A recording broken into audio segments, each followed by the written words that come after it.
കൊല്ലം ജില്ലയിലെ കൊട്ടാരക്കരയിൽ നിന്നുള്ള ഒരു പ്രമുഖ വനിതാ ഗൈനക്കോളജിസ്റ്റ് സൈബർ തട്ടിപ്പിന്റെ ഏറ്റവും പുതിയതും ഭയാനകവുമായ രൂപമായ വിർച്വൽ അറസ്റ്റിന് ഇരയായി. അത്യധികം ബുദ്ധിപരവും തന്ത്രപരവുമായ ഈ തട്ടിപ്പ് ഡോക്ടറെ 48 മണിക്കൂർ നേരമാണ് സ്വന്തം വീട്ടിൽ ബന്ദിയാക്കിയത്. കൃത്യസമയത്തുള്ള പോലീസിന്റെ ഇടപെടലാണ് വലിയൊരു ധനനഷ്ടത്തിൽ നിന്നും ഡോക്ടറെ രക്ഷിച്ചത്. നഗരത്തിലെ തിരക്കേറിയ ആശുപത്രികളിൽ ഒന്നിലെ പ്രശസ്ത ഡോക്ടറാണ് തട്ടിപ്പിനിരയായത്. ഏതാനും ദിവസങ്ങൾക്ക് മുമ്പ് ഡോക്ടറുടെ ഫോണിലേക്ക് വന്ന ഒരു കോൾ ശാന്തമായിരുന്ന അവരുടെ ജീവിതത്തെ കീഴ്മേൽ മറച്ചു. മുംബൈ കൊളാബിയിലെ CBI ഓഫീസിൽ നിന്നാണെന്ന് സ്വയം പരിചയപ്പെടുത്തിയ ഒരു സംഘമാണ് വിളിച്ചത്. അവരുടെ സംസാരത്തിൽ ഔദ്യോഗികതയുടെ ഗൗരവം നിറഞ്ഞു നിന്നു. ഇത് ഡോക്ടറിൽ ആദ്യമേ തന്നെ ഭയം ജനിപ്പിച്ചു. വിളിച്ചയുടൻ തട്ടിപ്പ് സംഘം ഡോക്ടറോട് പറഞ്ഞത് ഞെട്ടിക്കുന്ന ഒരു കാര്യമായിരുന്നു. ഒരു പ്രമുഖ സ്വകാര്യ വിമാന കമ്പനി ഉടമയുടെ 990 കോടി രൂപയുടെ കള്ളപ്പണ ഇടപാട് ഡോക്ടറുടെ ബാങ്ക് അക്കൗണ്ട് വഴി നടന്നിട്ടുണ്ട് എന്നതായിരുന്നു അവരുടെ ആരോപണം. ഒരു നിമിഷം എന്ത് ചെയ്യണമെന്നറിയാതെ ഡോക്ടർ പകച്ചുപോയി. താൻ അറിയാതെ നടന്ന ഈ ഭീമൻ ഇടപാടിനെ കുറിച്ച് കേട്ടപ്പോൾ താൻ കുറ്റക്കാരിയാണോ എന്ന തോന്നൽ പോലും അവരിൽ ഉണ്ടാക്കി. സംഘം തുടർന്ന് ഡോക്ടർക്കെതിരെ വിർച്വൽ അറസ്റ്റ് പ്രഖ്യാപിച്ചു. ഇതൊരു ഓൺലൈൻ അറസ്റ്റ് ആണ്, പക്ഷേ അതിന്റെ ഭവിഷ്യത്തുകൾ ഒരു യഥാർത്ഥ അറസ്റ്റിനേക്കാൾ ഭീകരമായിരുന്നു. ഉടൻ തന്നെ വീട് വിട്ട് പുറത്തു പോകരുതെന്നും പുറത്തു നിന്നുള്ളവരുമായി സംസാരിക്കരുതെന്നും അവർ കർശനമായി നിർദ്ദേശം നൽകി. ഡോക്ടറെ പൂർണ്ണമായും ഒറ്റപ്പെടുത്തുകയായിരുന്നു അവരുടെ ലക്ഷ്യം. വിർച്വൽ അറസ്റ്റിന്റെ ഭാഗമായി ഡോക്ടർ മുഴുവൻ സമയവും വീഡിയോ പരിധിയിലായിരിക്കണമെന്ന് സംഘം ആവശ്യപ്പെട്ടു. ഫോണിലെ വീഡിയോ കോൾ ഓൺ ചെയ്തു വെക്കാൻ ആവശ്യപ്പെടുകയും ഒരു നിമിഷം പോലും ക്യാമറയിൽ നിന്ന് മാഞ്ഞു പോകരുതെന്ന് ഭീഷണിപ്പെടുത്തുകയും ചെയ്തു.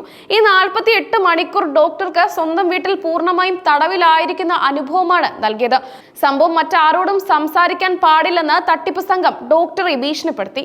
നിർദ്ദേശങ്ങൾ അനുസരിച്ചില്ലെങ്കിൽ നിലവിലെ കുറ്റത്തിന് പുറമെ 3 വർഷം അധികം തടവ് അനുഭവിക്കേണ്ടി വരുമെന്നും അവർ പറഞ്ഞു.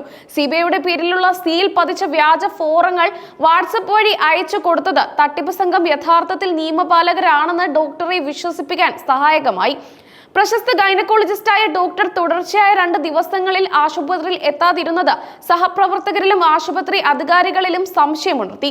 മുൻകൂട്ടി അറിയിക്കാതെയുള്ള ഡോക്ടറുടെ ഈ അസാന്നിധ്യം പലർക്കും വിശ്വസിക്കാൻ പ്രയാസമായിരുന്നു. പല രോഗികളുടെ അപ്പോയിന്റ്മെന്റുകളും മുടങ്ങിയതോടെ ആശുപത്രിയിൽ കാര്യമായ ആശയക്കുഴപ്പം ഉണ്ടായി. ഡോക്ടറുടെ മക്കൾ ഉൾപ്പെടെ നിരവധി പേർ ഡോക്ടറെ ഫോണിൽ ബന്ധപ്പെടാൻ ശ്രമിച്ചെങ്കിലും ഫലമുണ്ടായില്ല. തട്ടിപ്പ് സംഘത്തിന്റെ കർശന നിർദ്ദേശപ്രകാരം ഡോക്ടർ കോൾ അറ്റൻഡ് ചെയ്തില്ല.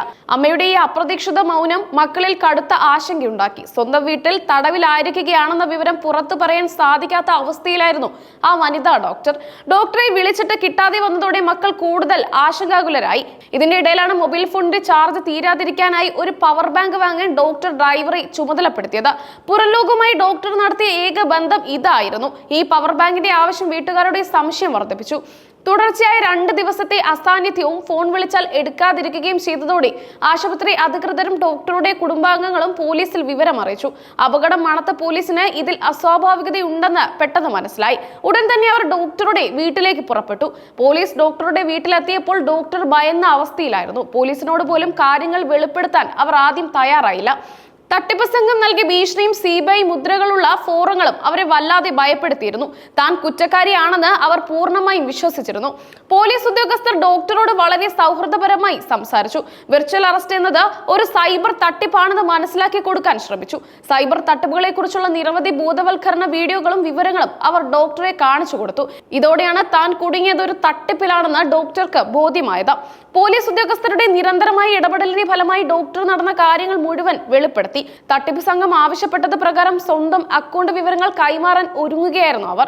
ബാങ്ക് അക്കൗണ്ട് വിവരങ്ങൾ കൈമാറുന്നതിന് തൊട്ടു മുമ്പുള്ള ആ നിർണായക നിമിഷത്തിലായിരുന്നു പോലീസ് ഇടപെടൽ എന്നത് ശ്രദ്ധേയമാണ്. ഡോക്ടർക്ക് കാര്യങ്ങൾ ബോധ്യമായതിന് പിന്നാലെ തട്ടിപ്പ് സംഘത്തിന്റെ അടുത്ത കോൾ വന്നു.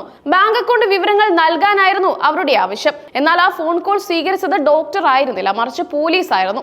പോലീസിന്റെ സംസാര രീതിയും ചോദ്യം ചെയ്യലും വന്നതോടെ തട്ടിപ്പുകാർ ഫോൺ കട്ട് ചെയ്ത് രക്ഷപ്പെട്ടു. പോലീസിന്റെ ഈ സംയോജിതവും ബുദ്ധിപരവുമായ നീക്കം കാരണം ഡോക്ടർക്ക് ഒരു രൂപ പോലും നഷ്ടമായില്ല. ബാങ്ക് അക്കൗണ്ട് വിവരങ്ങൾ കൈമാറിയിരുന്നെങ്കിൽ ഒരുപക്ഷെ വലിയൊരു തുക തന്നെ തട്ടിപ്പ് സംഘം കൈക്കലാക്കുമായിരുന്നു. ഡോക്ടർക്ക് തന്റെ ജോലിയിലേക്ക് മടങ്ങാനും സ്വസ്ഥമായ ജീവിതം വീണ്ടെടുക്കാനും സാധിച്ചു.